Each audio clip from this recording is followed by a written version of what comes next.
이제 우리 함께 묵도하심으로 1월 마지막 주일 예배를 시작합니다.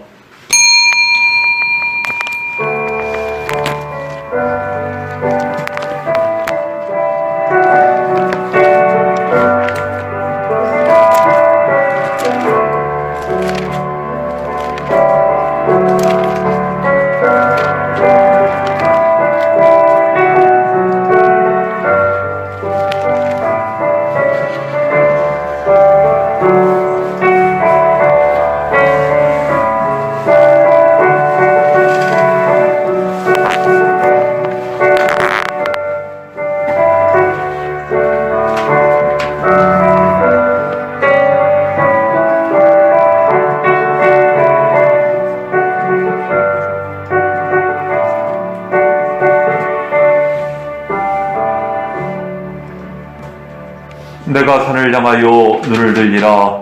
나의 도움이 어디서 올까? 나의 도움은 천지를 지으신 여호와에게서로다. 아멘. 설 명절을 맞이하며 많은 사람이 고향을 찾는 이러한 때에 저희들 영원한 본향을 바라보며 우리의 참 아버지 되시는 하나님을 예배하고 영광 돌리기 위하여 성전에 모였습니다. 저희의 발걸음이 복되게 하옵시고 이 시간을 통해 저희를 다 신령한 은혜에 충만히 받는 은혜에 허락하여 주시옵소서. 이 예배를 통해 주님 홀로 영광 받아 주시옵시고 저희의 심령이 새로워지는 은혜의 시간 되어지기를 간구하오며 신앙을 고백함으로 시작하는 예배의 전폭을 주의 손에 의탁하옵고 예수 그리스도의 이름으로 기도하옵나이다. 아멘. 우리 함께 신앙 고백하십니다. 나는 전능하신 아버지 하나님 천지의 창조주를 믿습니다. 나는 그의 유일하신 아들 우리 주 예수 그리스도를 믿습니다. 그는 성령으로 잉태되어 동정녀 마리아에게서 나시고 본디오 빌라도에게 고난을 받아 십자가에 못 박혀 죽으시고 장사한 지 사흘 만에 죽은 자 가운데서 다시 살아나셨으며 하늘에 오르시어 전능하신 아버지 하나님 우편에 앉아 계시다가 거기로부터 살아있는 자와 죽은 자를 심판하러 오십니다. 나는 성령을 믿으며 거룩한 공교회와 성도의 교제와 죄를 용서받는 것과 몸의 부활과 영생을 믿습니다. 아멘. 찬송 69장 함께 부르시겠습니다.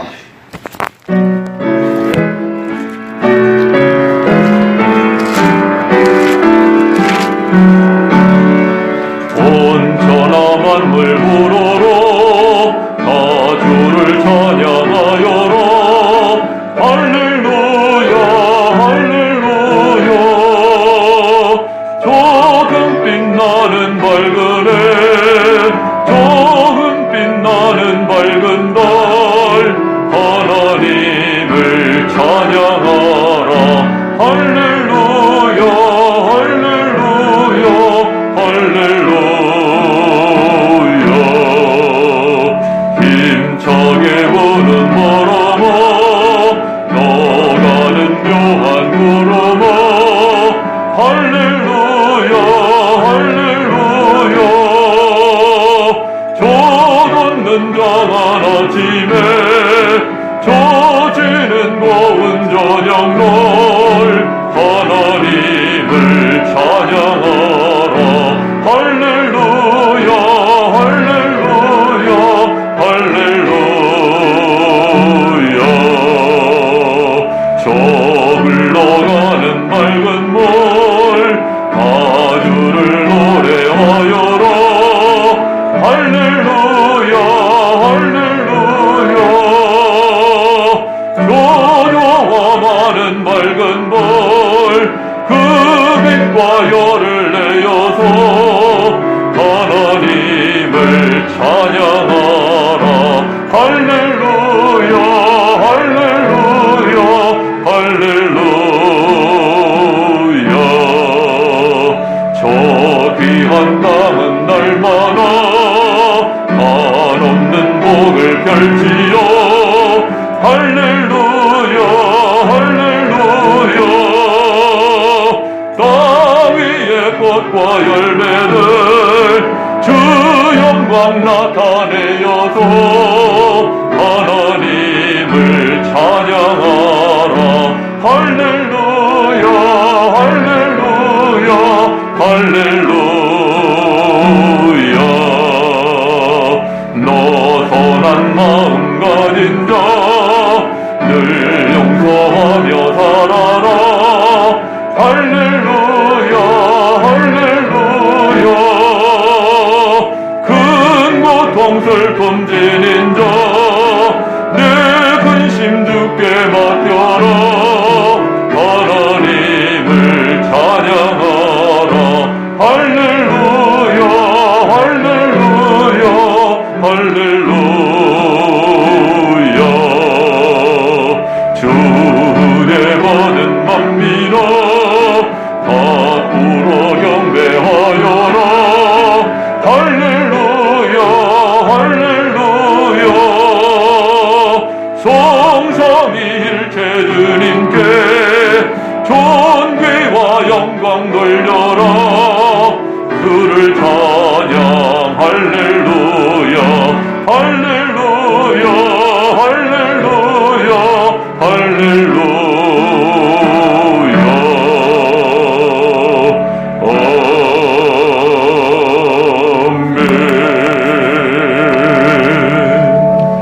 성시교독은 교독문 13번입니다. 여호와는 나의 목자시니 그가 나를 푸른 풀밭에 누이시며 내 영혼을 소생시키시고 자기 이름을 위하여 의의 길로 인도하시는도다. 내가 사망의 음침한 골짜기로 다닐지라도 해를 두려워하지 않을 것은 주께서 나와 함께 하시리라. 주의 지팡이와 막대기가 나를 안위하시나이다. 주께서 내 원수의 목전에서 내게 상을 차려 주시고 기름을 머리에 부으셨으니 내 잔이 넘치나이다. 내 평생의 선하심과 인자하심이 반드시 나를 따르리니 내가 여호와의 집에 영원히 살리로다. 아멘. 우리 한 주간의 삶을 돌아보면서 참회의 기도 드리시겠습니다.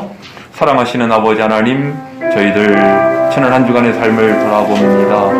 하나님, 여전히 하나님 앞에 부족하고 연약하고 또 헛되었음을 고백합니다.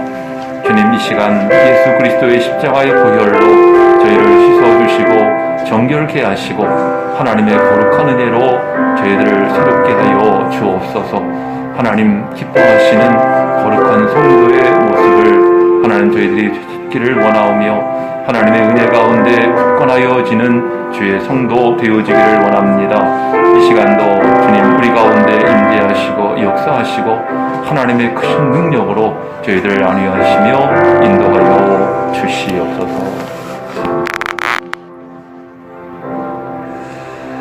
또 새 영을 너희 속에 두고 새 마음을 너희에게 주되 너희 육신에서 굳은 마음을 제거하고 부드러운 마음을 줄 것이며 또 내 영을 너희 속에 두어 너희로 내 율례를 행하게 하리니 너희가 내 규례를 지켜 행할지라. 아멘. 자리에 앉으시겠습니다. 찬송 508장 함께 부르시고 안수연 권사님 기도 인도 하시겠습니다.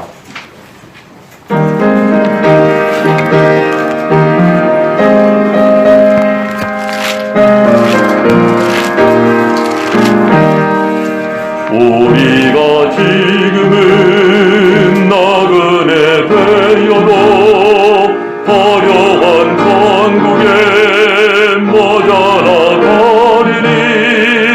이 세상 있을 때 주 예수 위하여 끝까지 힘써 일하세. 주 내게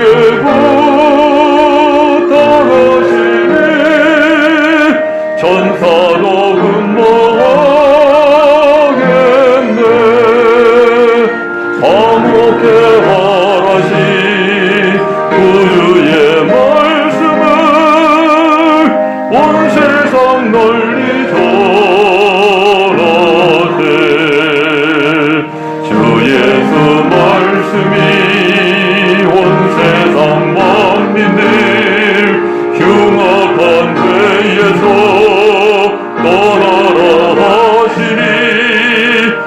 말씀 듣고서 새 생명 얻으라. 이 기쁜 소식 전하세. 주에게 부탁하시니 천사도 음모하겠네.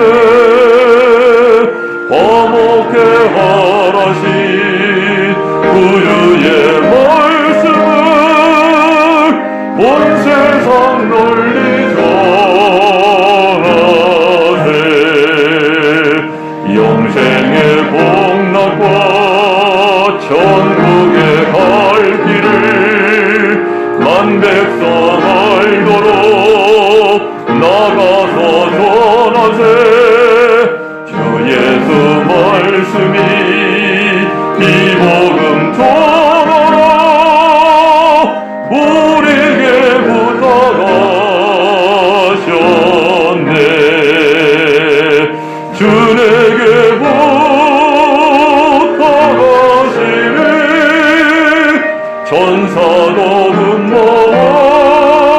음모하겠네. 화목해 하라신 구주의 말씀을 온 세상 널리 전하세.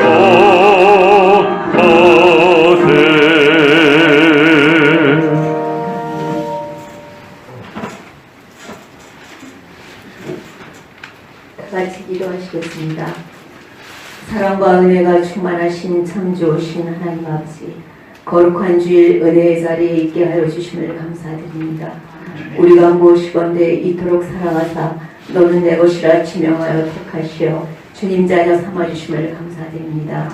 이 시간 나라와 민족을 놓고 기도합니다. 이 나라 이 민족을 사랑하여 주시고 보호하여 주셔서 정치, 경제, 사회문화, 군사, 교육의 일까지 각 기관과 부서를 눈동자같이 보호하여 주시옵소서. 야베스의 기도를 들어 응답하신 하나님, 복의 복을 주시옵고 우리들의 믿음의 지경을 넓혀주시고 환난을 벗어나 근심을 명쾌하여 주시옵소서.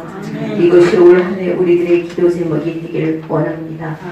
또한 몸된 교회를 놓고 기도합니다. 초대교회 같이 성령의 능력을 충만히 받아서 날마다 마음을 같이하여 모이기를 힘쓰는 것처럼 기쁨과 감사로 헌신하면서 아름다운 공동체를 이루어 나가게 하여 주시옵소서.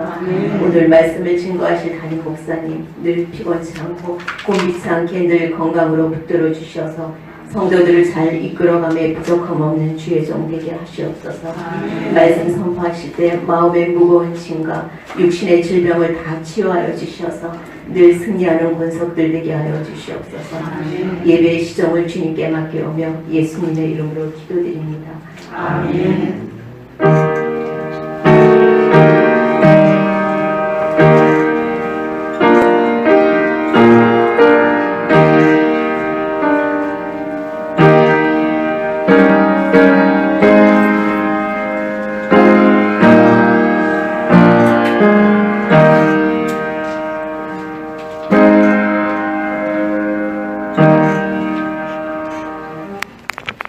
오늘 우리에게 주시는 하나님 말씀 출애굽기 19장입니다.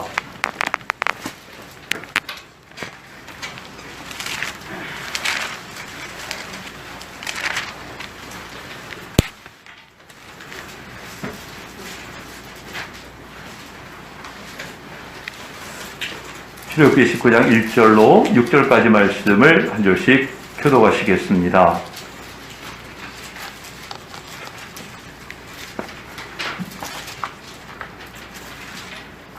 이스라엘 자손이 애굽 땅을 떠난 지 3개월이 되던 날 그들이 시내 광야에 이르니라.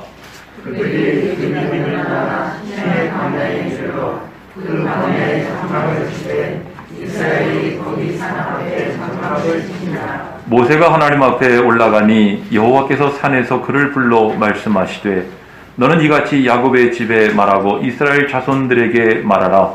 내가 애굽 사람에게 어떻게 하였음과 내가 어떻게 스리 날개로 너희를 이루고 내게로 인도하였음을 너희가 보았느니라. 세계가 다 내게 속하였나니 너희가 내 말을 잘 듣고 내 언약을 지키면 너희는 모든 민족 중에서 내 소유가 되겠고 너희가 내게 대하여 제사장 나라가 되며 거룩한 백성이 되리라. 너는 이 말을 이스라엘 자손에게 전할지니라. 아멘.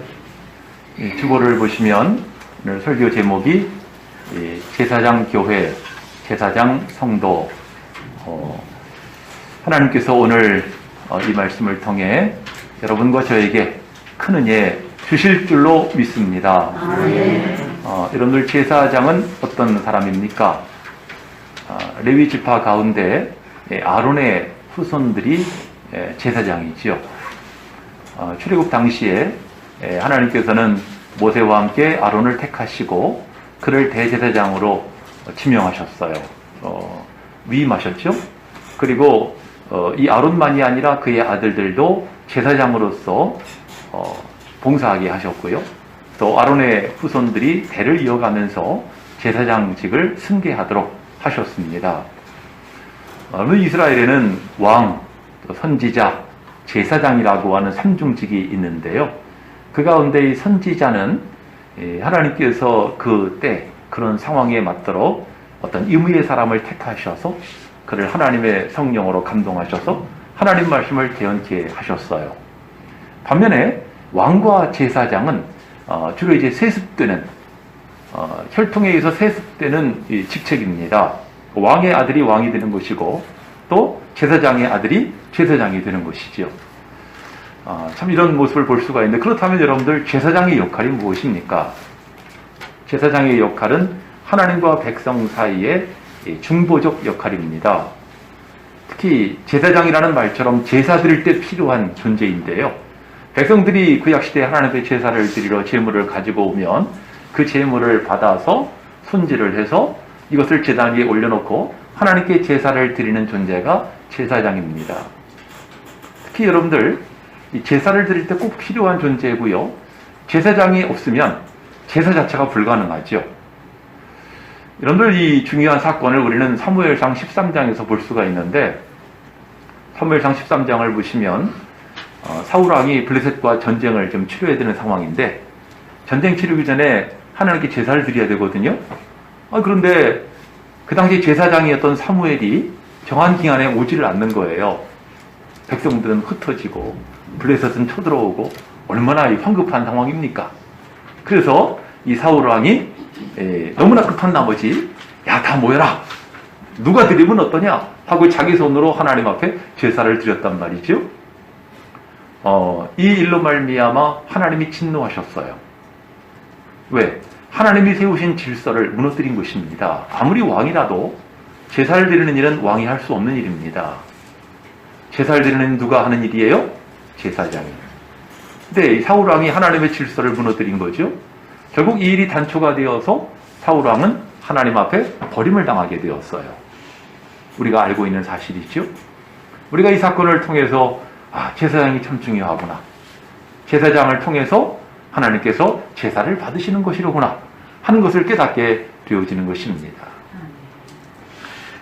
여러분들 오늘 본문 말씀은요, 하나님께서 모세를 통해서 이스라엘 백성에게 지금 말씀을 주시는 거거든요. 근데 그 내용이 하나님의 직접적인 말씀의 내용이 4절로부터 6절에 나오는데요. 우리 4절로 6절까지의 말씀을 우리 한 절씩 교독하실 것인데, 제가 4절을 읽고 여러분들이 5절을 읽고 6절은 다 같이 읽도록 하겠습니다. 제가 4절 읽습니다. 내가 애굽 사람에게 어떻게 행하였음과 내가 어떻게 독수리 날개로 너희를 업어 내게로 인도하였음을 너희가 보았느니라. 세계가 다 내게 속하였나니 너희가 내 말을 잘 듣고 내 명령을 지키면 너희는 모든 민족 중에서 내 소유가 되겠고, 다 같이 너희가 내게 대하여 제사장 나라가 되며 거룩한 백성이 되리라. 너는 이 말을 이스라엘 자손에게 전할지니라. 아멘. 이 석절 말씀을 가만히 보시면은요, 크게 두 가지를 말씀하고 계시거든요. 먼저 4절과 5절 상반절까지의 내용은 하나님이 어떤 일을 하셨는가, 그리고 하나님 앞에 이스라엘 백성이 어떻게 행해야 하는가를 말씀하고 계세요. 자, 하나님이 어떤 일을 하셨다는 것입니까? 내가 애굽에서 어떤 일을 행했는지 너희가 봤다는 거예요. 또 너희를 독수리 날개로 업어 내게로 인도하였음을 너희가 알았다는 것입니다. 그러면서 모든 세계가 내게 속하였다고 말씀하십니다. 하나님이 어떤 분이시고 어떤 일을 하시는지를 말씀하시죠. 나아가 그 하나님 앞에 백성들이 어떻게 해야 한다는 것입니까? 이 5절 상반절에 있죠. 뭐라고 돼 있어요? 너희가 내 말을 잘 듣고 내 언약을 지키라는 겁니다. 백성들에게 요구하시는 하나님의 명령입니다. 나 하나님은 너희에게 이런 존재이니 내가 너희를 위하여 이런 일을 했으니 너희는 당연히 내 말을 잘 듣고 내 언약을 지키라는 거예요. 그리고 5절 하반절과 6절은 무엇을 말씀하고 있는 거죠? 그렇게 하면 그들에게 어떤 복이 임할까를 세 가지로 말씀하고 계시죠. 언약의 복. 그 첫째가 무엇입니까? 모든 만민 중에서 너희가 내 소유가 될 것이다. 두 번째는 너희는 나게 대하여 제사장 나라가 될 것이다. 세 번째는 거룩한 백성이 될 것이라고 말씀하셨어요. 여러분들 이 세 가지는요, 하나님이 이스라엘 백성을 구원하신 목적입니다. 그러면서 이 내용은 무엇을 말합니까? 하나님이 이스라엘 백성에게 복을 주실 뿐만 아니라 그들로 말미암아 세계의 모든 만민이 복을 받도록 하시려는데 목적이 있음을 나타내고 있는 거예요. 여러분들 이 내용을 보면 우리는 이 이스라엘의 조상인 아브라함, 하나님이 아브라함을 택하신 목적과 동일한 것을 볼 수가 있어요. 참 일관성이 있습니다. 하나님이 아브라함을 택하시고 부르신 목적이 뭡니까? 창세기 12장 3절을 보니까 땅의 모든 족속이 너로 말미암아 복을 얻을 것이라 하신지라. 아브라함을 부르사 그와 그의 자손들에게 복을 주시고 또 그로 말미암아 세계 모든 만민이 복을 받도록 하시기 위하여 그를 택하시고 부르셨음을 나타내고 있는 것 아니겠습니까? 참 이런 걸 보면은요, 이 하나님께서는 아론의 후손만 제사장으로 삼으시는 것이 아니라 이스라엘 민족 전체를 제사장 나라로 삼기를 원하셨음을 볼 수가 있어요. 그 목적이 무엇이라고요? 세계 모든 만민을 구원하시기 위한 것입니다. 여러분들, 이 하나님이 모세를 통해서 이 말씀을 하신 때가 언제입니까? 오늘 보면 1절을 보시면 뭐라고 되어 있어요? 1절을 보시면은 이스라엘 백성이 애굽을 나온 지 3개월이 되던 날에 이렇게 돼 있단 말이에요. 여러분들 우리가 아는 것처럼 이스라엘이 애굽의 노예 생활을 하다가 모세의 인도로 하나님의 능력으로 해방을 맞이하고 홍해 바다를 건너서 그들은 이제 줄기차게 도주를 한 거예요. 애굽 군대가 추격하고 하니까 그들은 아주 3개월 동안 줄기차게 이제 나온 거죠. 걸어온 것이지요. 허겁지겁. 그러니 그동안은 뭐 추스리고 이럴 만한 상황도 아니었어요. 이제 그들이 3개월이 지나 시내산 아래에 있는 시내 광야에 도착하게 되었고 거기서 잠시 이제 그들은 여유를 갖고 몸을 풀고 이제 추스릴 수 있는 상황이 된 것입니다. 그 여러분들 이스라엘 백성의 상황은 아직 뭐 애굽의 노예 민족으로서의 그 때가 벗겨지지도 않은 때예요. 그리고 아직 민족이나 나라라고 할 만한 그런 상태도 아니에요. 어떤 체계가 서 있는 것도 아니고 그저 노예 민족이 간신히 탈출을 해가지고 한 무더기로 있는 상황입니다. 오합지졸들인 거지요. 그런데 그런 이스라엘 백성에게 하나님은 너희는 내 소유가 될 것이고 내게 제사장 나라가 될 것이고 너희는 거룩한 백성이 될 것이라고 하나님이 말씀하시는 거죠. 존귀한 말씀을 주고 계십니다. 특별히 이 상황, 오늘 본문 이후의 내용을 보면은 하나님께서 이제 모세를 시내산으로 부르시지 않습니까? 거기서 모세에게 십계명을 주시고 여러 가지 율례와 규례와 법도들을 주셨단 말이에요. 그러니까 오늘 본문의 이 말씀, 지금 우리가 함께 교독했던 이 말씀은 어떤 의미가 있는 것입니까?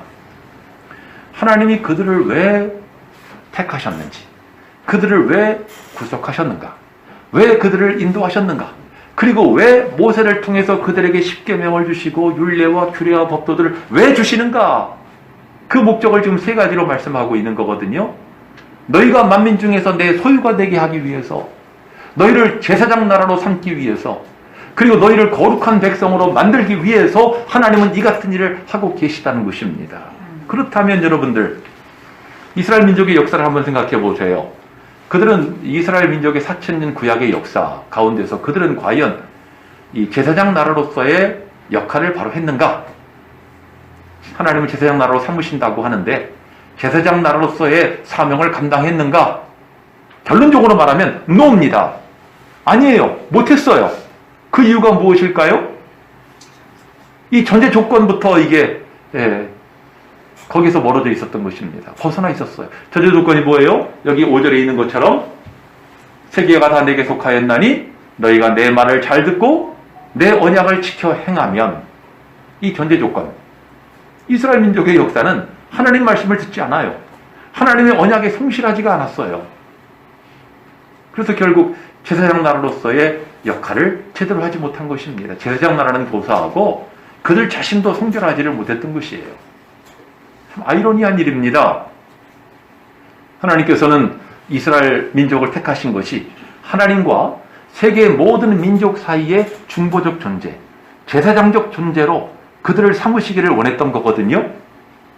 그런데 그들은 어떻게 했습니까? 오히려 하나님께부터 멀어져 가지고 오히려 이방 민족을 본받아 그들의 우상 숭배를 하고 하나님을 경록해 하고 세속화되고 그러고 말았다는 거예요. 또 하나님께서는 하나님과 모든 만민의 제사장적 역할을 하기를 바랬는데 이 일은 고사하고 오히려 자기들만 선택받은 민족이라고 우월감에 사로잡혀서 종족주의에 사로잡혀서 배타적으로 다른 민족을 개돼지로 취급을 하고 그런 삶을 살았단 말이에요. 하나님의 뜻과는 전혀 거리가 먼 그들 민족의 역사였던 것을 볼 수가 있는 것이죠. 그 결과가 어떻게 됐을까요? 한마디로 말하면 민족 멸망이에요. 하나님은 제사장 역할을 감당하지 못하고 타락한 이스라엘을 둘로 쪼개버리십니다. 솔로몬 이후에 북왕국과 남왕국으로 갈라버리셨어요. 그래도 정신을 못 차리니까 나중에 북왕국은 아시리아에게 멸망을 당하고 남왕국 유다는 바벨론에게 멸망을 당했어요. 물론 남왕국은 70년 만에 다시 돌아오긴 했지만, 근데 역시 그들은 세월이 흘러도 변하지 않아요. 그들의 고집, 그들의 그 아집, 그들의 그 교만, 이게 바뀌어지지를 않는 거예요. 하나님의 아들이신 예수님이 세상에 오셔가지고 그들에게 복음을 전하시고 그들을 새롭게 하기를 원하셨지만은 예수님도 그들은 거부하고 십자가에 못 박아 죽이잖아요. 하나님께서 진노하사 로마 민족을 들어서 로마 나라의 군대를 보내셔가지고 이스라엘을 완전히 멸망시켜 버리십니다. 그리고 살아남은 자들은 다 세계 각국에 흩어져가지고 무려 2000년간이나 나라 없는 민족으로 거지 민족이 돼가지고 유랑하는 그런 족속이 되고 말았잖아요. 여러분들 이 이스라엘의 역사 사건을 보면서 우리는 하나님 앞에서 제사장적 사명을 감당하지 못하면 어떻게 되는가를 우리에게 보여주고 계시는 것입니다.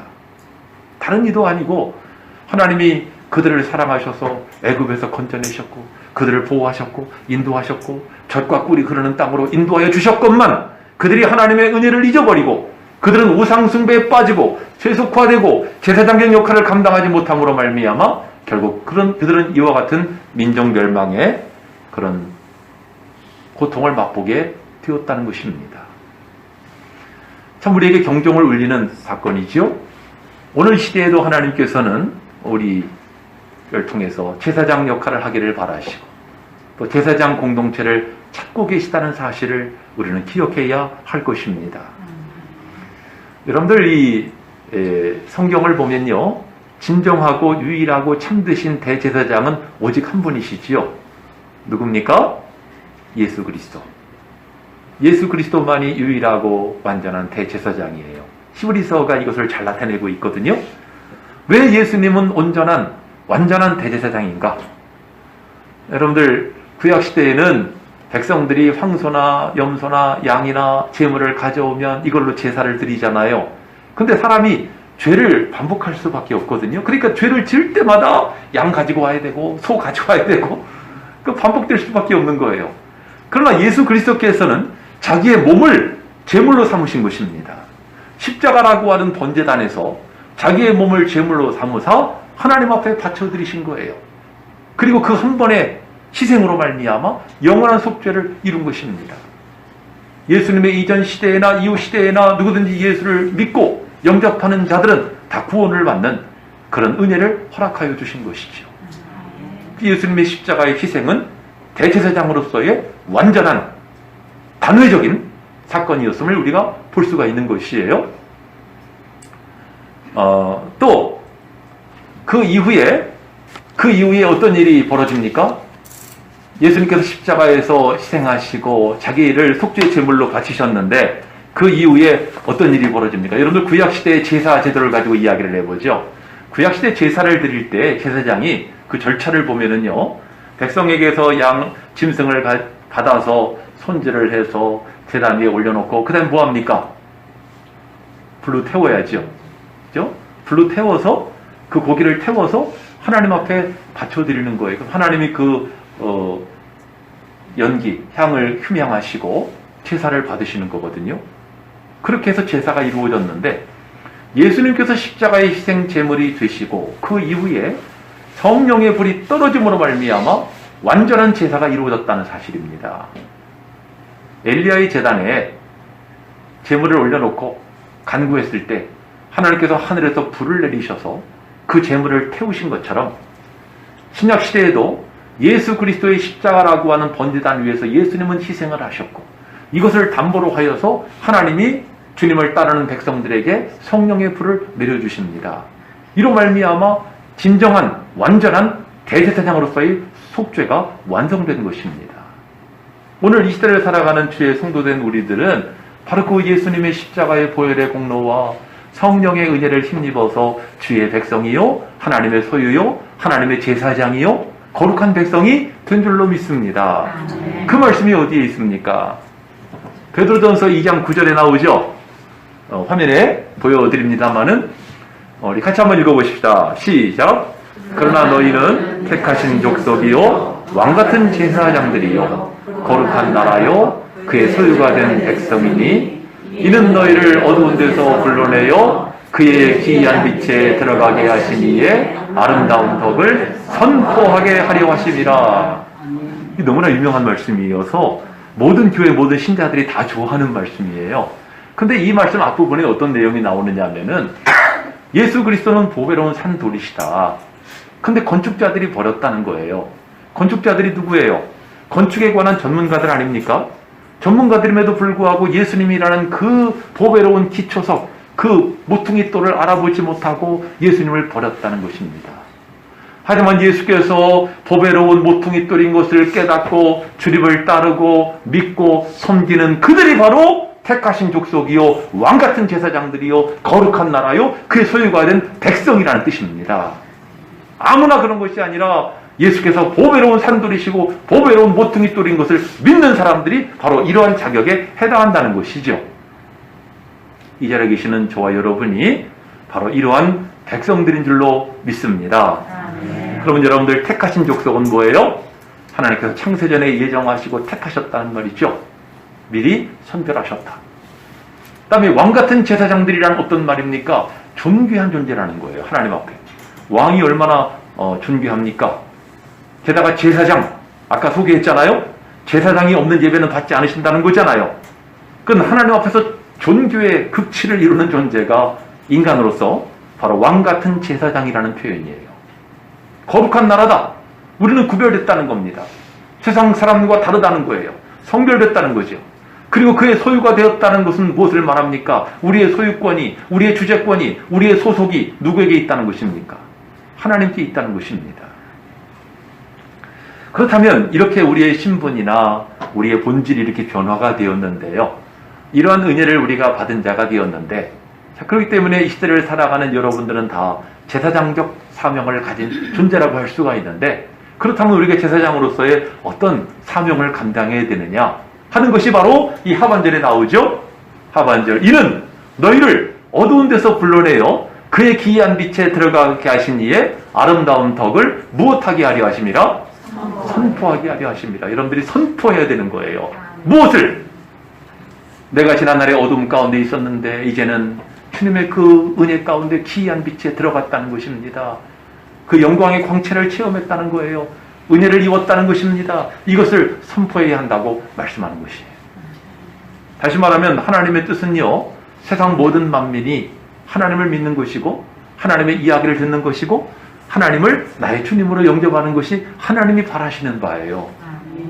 이를 위해서 우리를 먼저 택하시고 먼저 부르신 거고 우리가 이 일의 가교가 되었다는 것입니다. 중보자가 되었다는 거예요.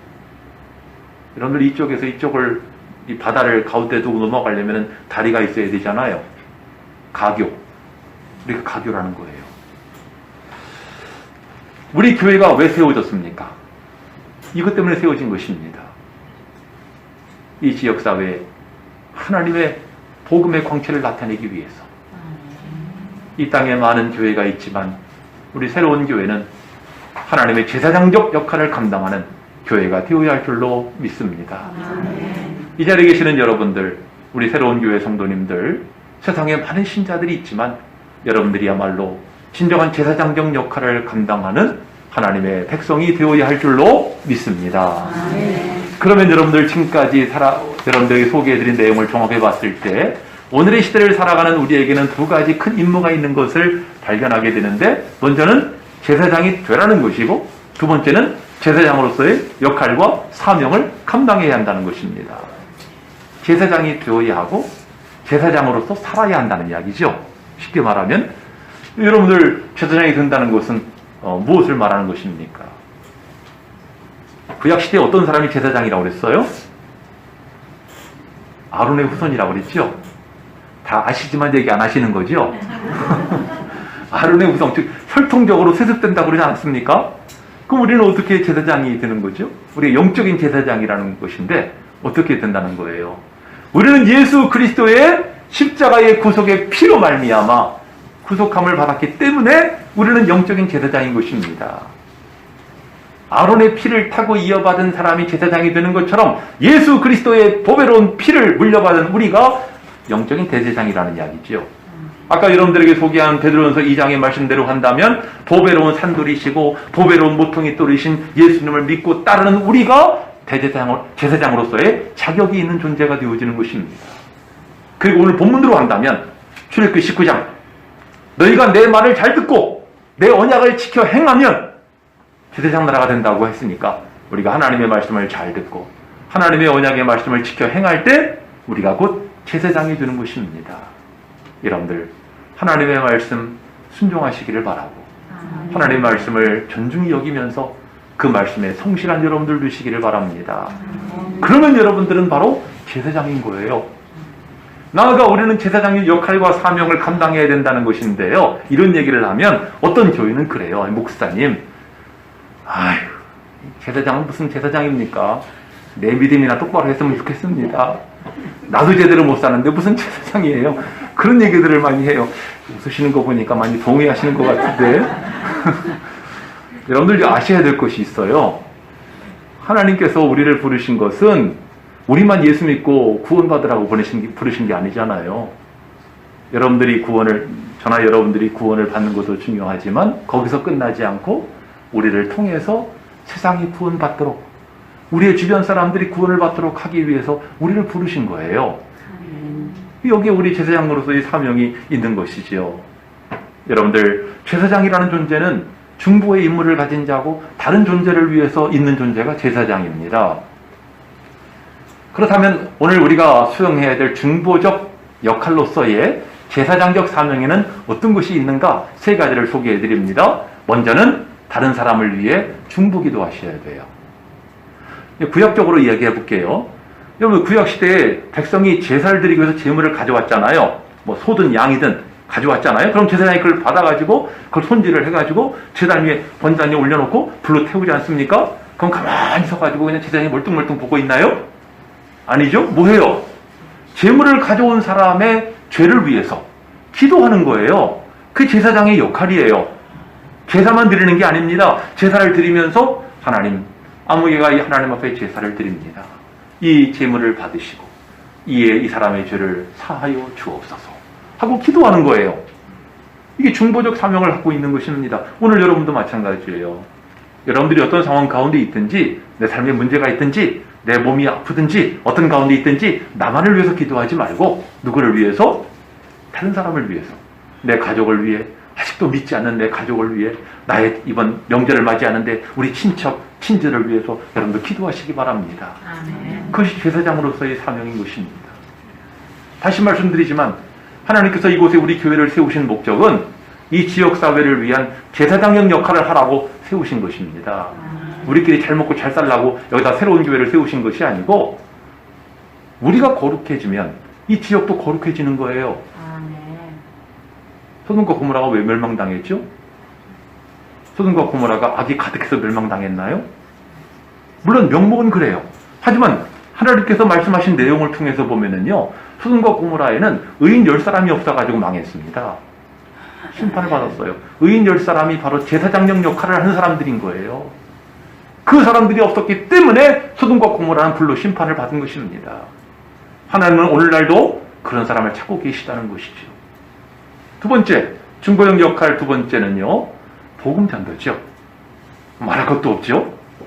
여러분들, 하나님이 아까 소개했지만 아브라함을 택하신 목적이 뭐라는 거예요? 땅의 모든 족속이 너로 말미암아 복을 받게 하시기 위하여 그를 택하셨다는 거죠. 그 성경을 보니까 하나님이 아브라함에게 복음을 전하셨다, 이렇게 표현을 하고 있어요. 그 복음을 아브라함은 다른 사람에게 전파하는 사명을 가졌다는 것입니다. 아브라함과 그의 후손들은. 여러분들, 이 사도 바울이 로마서 15장 16절에서 이런 말씀을 합니다. 자, 한번 이것도 같이 한번 읽어보도록 합시다. 시작. 이 은혜는 곧 나로 이방인을 위하여 그리스도 예수의 일꾼이 되어 하나님의 복음의 제사장 직분을 하게 하사 이방인을 제물로 드리는 것이 성령 안에서 거룩하게 되어 받으실 만하게 하려 하심이라. 여러분들, 이 내용을 말이 좀 어렵죠? 성경이 좀 어려운 말이 있는데 여러분들 잘 이해하시기 바랍니다. 사도 바울이 로마 교회에 편지하면서 자기 자신의 정체성을 밝히고 있죠. 나는 누구인가? 나는 이방인을 위하여 그리스도의 일꾼이 되었고 이방인을 제물로 바치는 복음의 제사장 직분을 받은 자라고 지금 이야기하고 있는 거거든요. 그렇죠? 여러분, 바울은 어느 지파 사람이에요? 베냐민 지파 사람이에요. 구약적으로 보면 이 사람은 제사장이 될 자격이 없는 사람입니다. 제사장은 어느 지파? 레위 지파 가운데도 누구의 후손? 아론의 후손만이 제사장이 될 수 있다고 그러잖아요. 그렇게 따지면 이 바울은 제사장과는 거리가 먼 사람입니다. 하지만 지금 이 본문에서 뭐라고 말씀하는 것입니까? 하나님께서 나를 복음의 제사장 직분을 맡기셨다는 거예요. 복음의 제사장. 그 목적이 무엇입니까? 이방인을 제물로 드린다는 겁니다. 그럼 여러분들, 이 말씀을 잘못 이해하면은 이방인을 잡아다가 죽여가지고 바치라는 얘기인가? 그게 아니고, 이방인에게 복음을 전하여 그들에게 예수를 믿게 하고 그들을 하나님 백성으로 만드는 것이 그 제물인 것입니다. 산 제물이라고 그러죠. 여러분들, 바울은요, 이렇게 내가 복음의 제사장이라고 하는 의식이 투철했던 사람입니다. 이번 주간 우리는 설명절을 보내는데요, 여러분들은 바울과 같이 내가 이 가정의 제사장이라고 하는 분명한 자기 정체성을 좀 가지시기 바랍니다. 그러면서 우리 가정과 이웃을 향한 중보적 역할을 바로 하시는 이번 명절이 되시기를 바랍니다. 한 가지를 더 여러분들에게 소개한다면, 섬기고 봉사하는 것도 일도 제사장적 사명이에요. 제사장은 뭐 하는 사람이라고요? 섬기고 봉사하는 사람. 이 구약의 근거를 둬야 되니까 구약 이야기를 또 할게요. 여러분들, 유월절 아시죠? 유월절이 뭡니까? 애굽의 모든 장자들을 하나님이 죽이시는 거잖아요. 근데 그런 가운데 하나님은 이스라엘에게는 유월절 규례를 정하셔가지고 유월절 규례를 지키는 이스라엘의 각 가정의 장자들은 보호하시고 살리셨어요. 그죠? 이 유월절 규례로 말미암아 이스라엘 가정들의 장자들이 다 살림을 받은 거예요. 보호를 받은 거예요. 근데 성경을 보니까요, 그 이후에 하나님이 이스라엘에게 뭐라고 말씀하시냐면은, 야, 우리 진짜 쉽게 얘기할게요. 야, 이스라엘 모든 가정들아, 너희 가운데 있는 장남들은 다 내 거야. 왜? 내가 너희를 보호했기 때문에 장남들은 다 나와가지고 차출돼가지고, 군대식으로 말하면은 다 차출돼가지고 장남 공동체를 만들어서 나를 다 섬겨야 돼. 이런 얘기입니다. 하나님은 당연한 요구를 하시는 거예요. 왜? 하나님이 그들을 살리셨기 때문에 나에게 봉사해야 한다는 것입니다. 하지만 현실적으로 그게 불가능하니까 여러분들 가정마다 다 장남들이 타출이 되면은 어떻게 되겠어요? 가정마다 다 장남이 없잖아요. 현실적으로 불가능하니까 그 대신에 하나님은 이스라엘 12지파 가운데 한 지파를 택하십니다. 레위 지파. 그 레위 지파가 이스라엘의 모든 가정의 장남들을 다 대표하는 것입니다.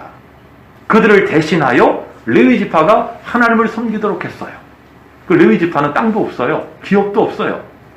레위 지파의 임무는 태어나서 죽을 때까지 하나님의 성전에서 하나님을 봉사하는 지파가 레위 지파입니다. 그리고 레위 지파 가운데 아론의 후손이 제사장인 것이고. 야, 하나님은 철저하시더라고요. 여러분들 여기 지금 요즘 성경 모세오경 읽고 계시죠? 얼마나 철저하시냐면요, 이스라엘의 장남의 숫자와 레위 지파의 숫자를 계산해 가지고요. 그러면 장남의 숫자가 더 많거든요. 레위 지파 수보다. 그러면 그것까지도 하나님이 뭡니까? 남아 있는 숫자 있지 않습니까? 남아 있는 숫자만큼 돈을 내라는 거예요. 각 남자별로 몇세 개씩 내라는 겁니다. 그래서 성전을 봉사하는 일에 쓰라는 거예요. 하나님은 한 사람도 애누리가 없어요. 그 숫자를 그대로 다 계산하십니다. 여러분들, 이것은 구약에 나타나고 있는 제사장으로서 섬기고 봉사하는 직책을 말하는 것인데, 오늘날 우리가 하나님의 제사장이라고 말할 때는 우리의 목적은 무엇입니까?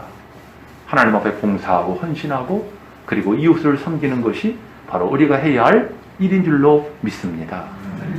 여러분들, 이 누가복음 10장에 나오는 선한 사마리아인의 비유를 잘 아시죠? 안 믿는 분들도 잘 아시더라고요. 강도 만난 자와 선한 사마리아인. 근데 종교개혁자였던 마르틴 루터가 이 누가복음 10장을 이렇게 해석을 했어요. 잘 들어보세요. 자, 어떤 사람이 길을 가다가 강도를 만나가지고 가진 거 다 뺏기고 거반 죽게 됐단 말이죠. 기회 버려졌어요. 근데 이때 먼저 한 레위인이 지나갑니다. 레위인이 지나가는데 보고 그냥 가버려요.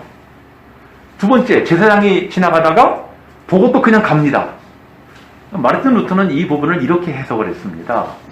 이 제사장과 레위인은 이 죽어가는 사람을 보고 무슨 생각을 했을까? 이런 생각을 했을 것이다. 내가 만약 여기 멈춰 서서 이 사람을 도와주면 나에게 어떤 일이 생겨날까? 어떤 일이 생겨나겠어요? 손해가 있을 수가 있잖아요. 해코지를 당할 수도 있고 내 시간을 빼앗겨야 되고, 그죠? 여러 가지 내게 득이 되지는 않아요. 이 사람을 도와준다고 내게 무슨 득이 되겠습니까? 오히려 내가 손해가 되면 됐지. 그런 걸 계산했기 때문에 갔다는 거고요. 세 번째 사람인 사마리아 사람. 사마리아 사람이 누구예요? 유대인들이 그렇게 멸시하는, 인간 말종으로 취급하는 존재가 사마리아 사람인데, 사마리아 사람은 가다가 이 강도 만난 자를 보고 어떤 생각을 했느냐 하면은, 이 사람은 내가 이 사람을 돕지 않으면 이 사람은 어떻게 될까? 이 질문을 뒤집어 가지고 이런 질문을 했다는 것입니다. 어떻게 되겠습니까? 죽게 되겠죠. 그냥 가면. 그래서 이 사마리아 사람은 뭐 종족 이런 걸 초월해서 일단은 생명을 살리고 가야 되니까 자기가 타고 왔던 나귀에 이 죽어가는 사람을 태워가지고 주막에 데리고 가서 치료해주고 돈까지 줘가면서 이 사람을 치료해달라고 요청하지 않습니까? 다시 말하면 여러분들, 질문의 내용이 지금 전혀 다르다는 거예요. 제사장과 레위인은 내가 이 사람을 도와주면 나에게 어떤 일이 벌어질까? 사마리아인은 내가 이 사람을 돕지 않으면 이 사람은 어떻게 될까? 이 질문의 차이인 거예요. 여러분들, 예수님께서 지금 이 비유를 말씀하신 것은 내 이웃이 누구냐고 묻는 질문에 대한 답변이시지만, 예수님께서 이 말씀을 통해서 무엇을 말씀하시는 것입니까? 진정한 레위인, 진정한 제사장이 누구냐는 것입니다. 그 시대의 레위인이라고 그러고 제사장이라고 그러고 거들먹거리고 그런 사람들이 과연 제사장이냐? 진정한 제사장은 사마리아 사람이라는 것입니다. 유대인들이 그렇게도 무시하는, 말로만 제사장이라고 그러고 말로만 내가 레위인이라고 그러고 뭐하냐는 거죠. 정말 중보적 섬김과 헌신을 해야 될 때 안 하고 자기 이득만 챙기고 있는데 어떻게 그것이 제사장이고 레위인이라는 것이에요. 예수님은 날카롭게 이 비유를 통해서 진정한 제사장, 진정한 레위인이 누구냐를 지금 말씀하고 계시는 거거든요. 저는 이 시간에 여러분들에게 이 질문을 여러분들에게 돌려드리고 싶어요. 여러분들이 이번 명절에 가족과 친지들을 만나게 될 텐데, 여러분들이 내가 이번에 복음을 전하거나 내가 이런 일을 하면 나에게 어떤 일이 벌어질까를 생각한다면, 여러분들은 나에게 어떤 불이익이 생기지 않을까? 믿지 않은 남편이 나를 뭘로 볼까? 이런 생각을 한다면 여러분들은 어쩔 수 없이 레위인과 제사장과 똑같을 수밖에 없어요. 하지만 내가 이번 기회의 설명절에 내 가족들에게 내가 복음을 전하지 않으면 이 사람들은 어떻게 될까? 어떻게 되겠어요? 지옥 가겠죠. 그러니까 이런 생각을 한다면 여러분들은 사마리아인과 같은 생각을 하는 사람들인 것입니다. 제사장적 역할. 바라기는 여러분들 이번 설명절 때만이 아니고요. 우리가 값없이 은혜로 구원함을 받았잖아요. 우리의 여생 정말 하나님 앞에 중보적, 제사장적 사명을 가지고 정체성을 갖고 그 일을 바로 감당하는 저와 여러분들 되시기를 바랍니다.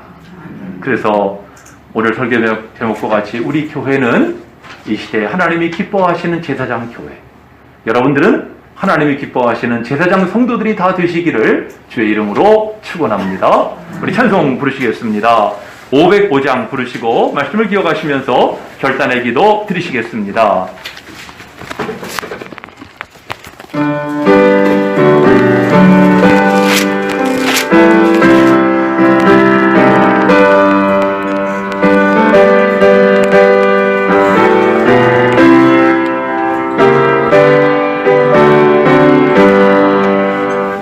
세상 위하여 나 복음 전하리 만 백성 모두 나와서 주 말씀 들으라 죄 중에 빠져서 헤매는 자들아 주님의 음성 듣고서 너 구원받아라 전하고 기도해 매일 증인 되리라 세상 모든 사람 다 듣고 그 사람 알도록 온 세상 위하여 이 복음 전하리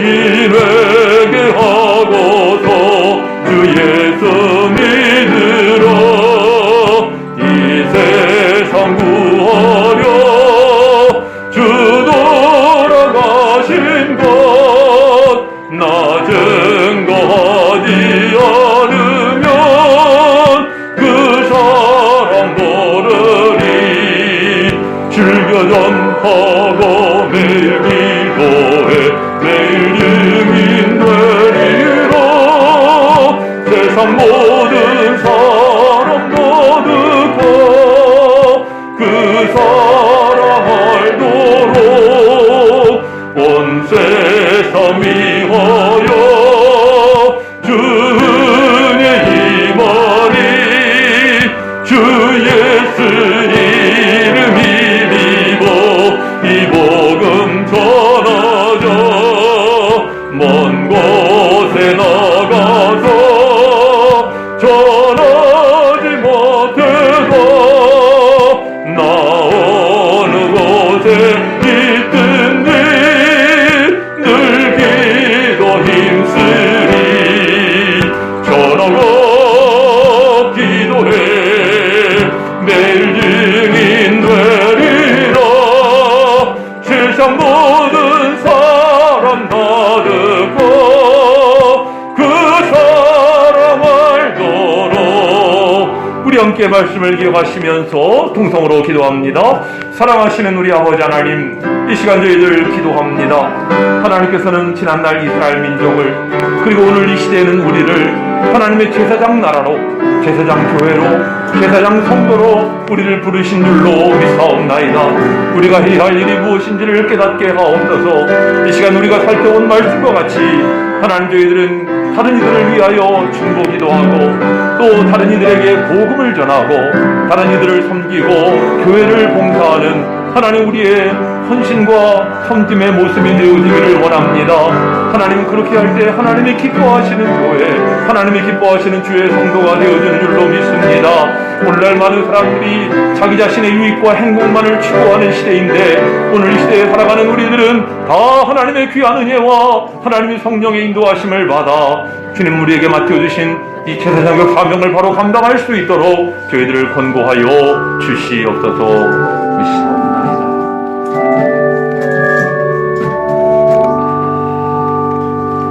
주님, 물이 고이면 썩을 수밖에 없습니다.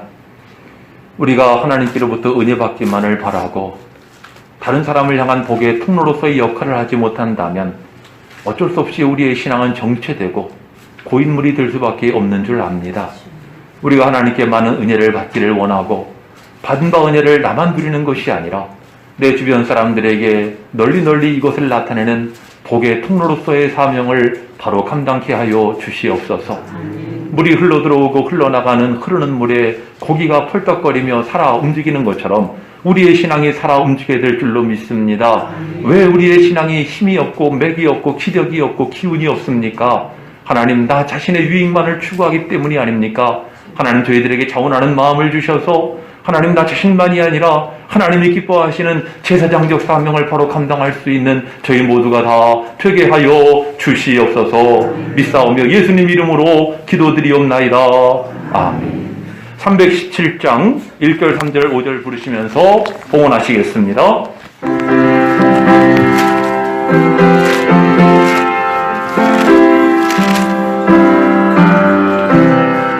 내 주 예수 주신 은혜 한없건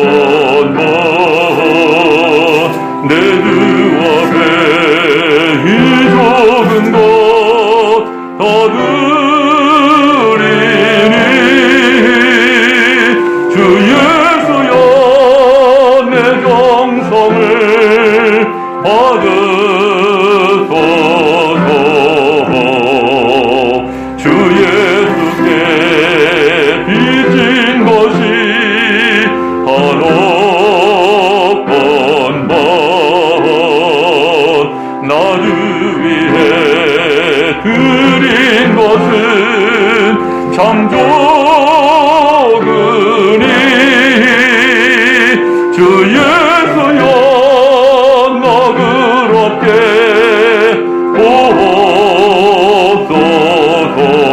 보옵소서. 주 널 위해 그 귀하신 몸버리사 이내 몸을 피값으로 사셨으니 내 생명도 주 예수께 바칩니다.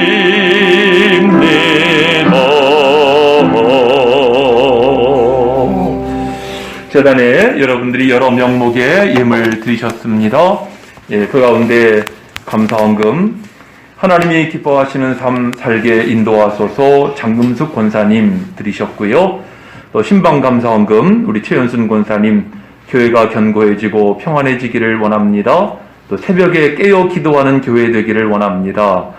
잘 새겨 들으시기 바랍니다. 예, 신방감사헌금 드리셨습니다. 우리 기도하시겠습니다. 하나님, 하나님의 은혜와 사랑에 감사하며 여러 가지 명목의 예물을 주 앞에 드리옵나이다.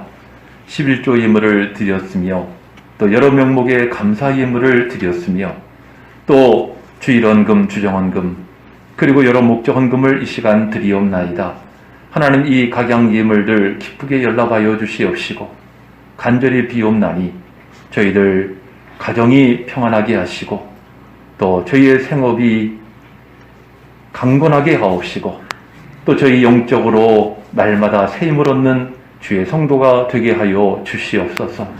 마음으로 비옵는 간절한 기도의 제목들이 주 앞에 연락되게 하옵시고 날마다 감사 일들이 넘쳐나게 하여 주옵소서. 뜻을 정한 마음과 믿음으로 주정헌금, 주일헌금을 드립니다. 주님, 교회에서는 주의 종이 제사장으로서의 역할을 감당하지만 주의 성도들은 세상에 나아가서 제사장적 사명을 바로 감당해야 할 줄로 믿사옵나이다. 하나님, 여러 가지 목적 헌금을 드리오니 이 예물이 하나님 나라와 교회를 위하여 귀하게 쓰여지게 하옵시고 하나님, 더욱더 그 손이 힘있게 하여 주시옵소서. 몸된 교회를 위해서 어무리 양으로 수고하는 헌신의 손길도 있사온즉 기억하여 주시고 하나님 기쁘게 받아주시고 강건하게 하옵시고 하나님의 복음의 역사가 더욱 힘있게 이루어지게 하여 주시옵소서. 육신의 질병으로 고통 가운데 있는 지체도 있사온즉 예수 그리스도의 십자가에 피 흘리신 보혈의 손길로 어루만져 주셔서 모든 병들이 사라지게 하옵시고 강건한 몸으로 하나님께 영광을 돌리며 하나님 나라를 위해 함께 일할 수 있도록 은혜 베풀어 주시옵소서. 하나님이 모든 각양 예물들, 헌신의 제물들 우리 주님 기쁘게 받으시고 복 주심을 믿사오며 예수 그리스도의 이름으로 축복하며 기도하옵나이다. 아멘. 교회 소식을 말씀드립니다. 주보 뒷면을 봐주시기 바랍니다. 금주간 은혜로운 설 명절 되시기를 바랍니다. 또 설 명절 예배 순서지가 저 뒤에 탁자에 놓여 있거든요. 그러니까 필요하신 분은 가져가시기 바랍니다. 이번 명절에 가족 친지들이 모여서 한 번이라도 같이 예배를 드릴 수 있으면 참 좋겠어요. 오늘 2부 예배 후에는 일려전도회 원례회로 모입니다. 남선교회 2월 조찬 예배, 아까 1부 예배 때 주보대로 이번 주일이라고 광고를 했지만 남선교회 상황상 다음 주로 바꾸어서 2월 12일 날, 2월 10일 다음 주입니다. 다음 주 토요일 날 오전 7시에 남선교회 2월 조찬 예배 모입니다. 우리 금요기도 이번에 특별 새벽기도 끝나고 우리 지난 엊그제 금요일부터 다시 재개가 되었는데요. 이번부터는 우리 각 기관별로 돌아가면서 이게 인도를 하고 있는데 우리 엊그저께는 우리 권사회에서 인도를 했고요. 돌아오는 금요일은 일례전도회가 주관해서 우리 금요 기도 모임으로 모입니다. 또 중보 기도하는 중요한 모임인데요. 여러분들 일례전도회가 주관한다고 하니까 일례전도회만 모이는 건가요? 아니죠. 우리 모두가 다 함께 모여서 우리 함께 힘을 합하고 마음을 모아 교회를 위해 또 우리 하나님의 일을 위해서 기도하는 여러분들 되시기를 바랍니다. 우리 교우 소식, 우리 송종원 성도님, 황선아 집사님, 우리 지난 금요일 날 동아아파트 201동으로 이사하셨어요. 축하드립니다. 그리고 오랫동안 이 코로나 때문에 좀 이렇게 떨어져 있었던 우리 박병태 집사님, 김영주 집사님 가족이 이제 오늘 1부 예배 때 온 가족이 참석을 했고, 그래서 모처럼 만에 이렇게 만나서 같이 예배를 드리고 했는데요. 오랜만에 보니까 참 반갑더라고요. 여러분들도 반가우려면 오랜만에 나오시기 바랍니다. 예, 그냥 묻자고 하는 말씀이고, 여러분들 만나면은 반갑게 인사 나눠주시고 또 좋은 모습으로, 회복된 모습으로 오셨어요. 중보기도 제목, 목회 사역 및 영적 승리를 위해서 또 복음의 제사장 직분을 잘 감당케 하옵소서. 연약한 지체들을 위해서 계속적으로 기도해야 되겠죠. 우리 다 일어나셔서 53장 부르시고 축도로 마치겠습니다.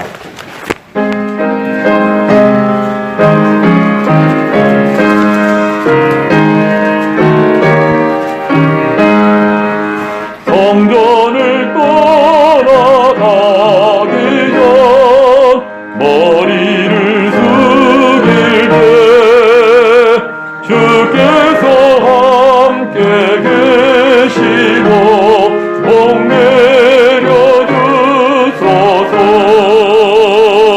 집으로 돌아가는 길 주동에 가시고 내 모든 언행 심사를 다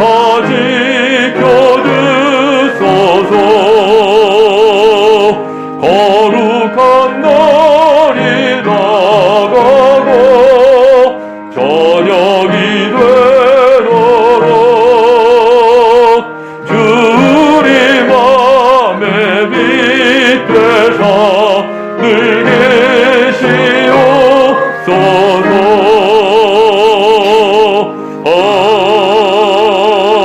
아멘. 머리를 들고 성전을 떠나기 전에 하나님의 성령이시여 각 사람 위에 임하여 주시옵소서. 지금 우리 예수 그리스도의 십자가 구속의 크신 은혜와 우리 아버지 하나님의 무한하신 사랑과 성령님의 감화 감동 교통 충만하심이 제사장 교회 제사장 성도로서의 사명을 바로 감당하기를 소망하고 결단하는 이 자리에 함께한 모든 주의 권속들 가운데 지금부터 영원토록 함께 하오시기를 간절히 축원하옵나이다. 아멘.